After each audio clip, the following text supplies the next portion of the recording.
Sobrang hangin guys. Sobrang hangin.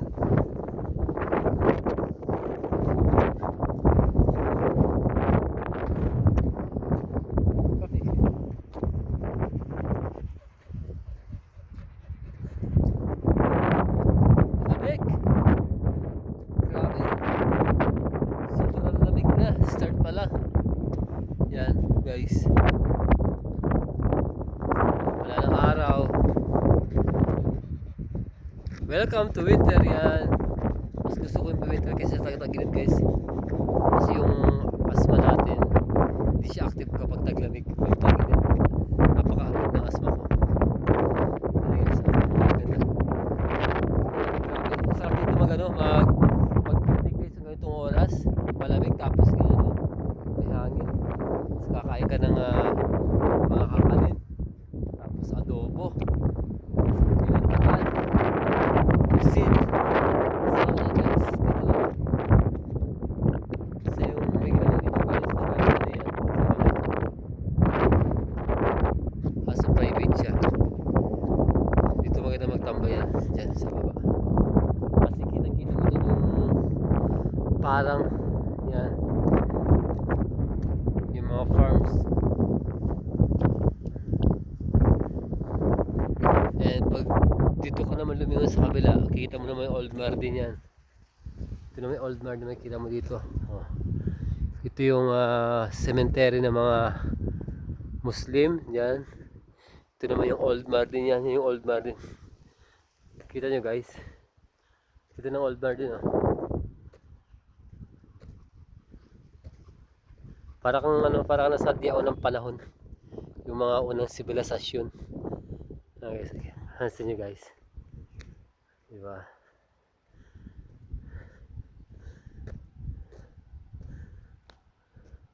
Kapag unang mo di guys dito, pag unang mong punta, para ka na sa ibang daigdig. Sa ibang sibilisasyon.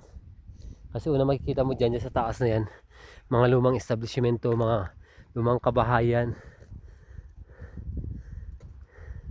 Pansin nyo guys. Tapos yung bundok niya, mga bato. Bato na parang inukit niya. So maganda lang dito guys kapag namasyal, pero pag dito tumira pangit. Hindi maganda. Nakaka-boring din. Kaya kailangan natin mag-move sa ibang lugar. Liga wala. Kaya pa nandiyan yung kabayo, galit sa kabayo itong aso ko.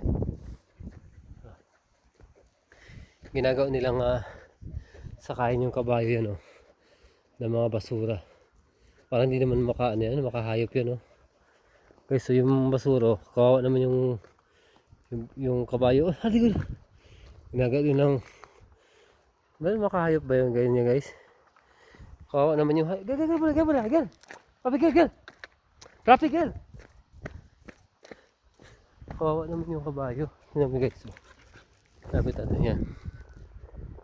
Yun yung kabayo. Ginagawa nila nga sakayin ng mga basura. Parang mali. Guys, mag-10 o'clock na. So hindi ko na ilalabas yung isa kong aso kasi pahinga muna tayo saka mag-breakfast na. And mag-prepare na papunta sa trabaho mamaya. So wala naman akong gawain sa bahay ngayon kasi naglinis na ako sa bahay kahapon. Tapos naglaban ako ng mga damit. Wala na akong gagawin. So mag-uupo na lang ako doon, magpe-Facebook, manonood ng sa YouTube. So ganun lang. Napaka-simple routine.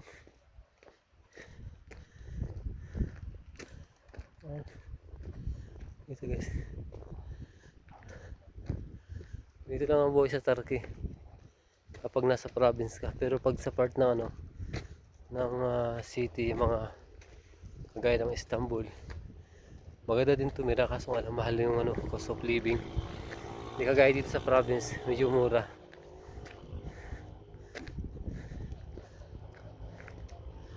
Guys, bye bye na.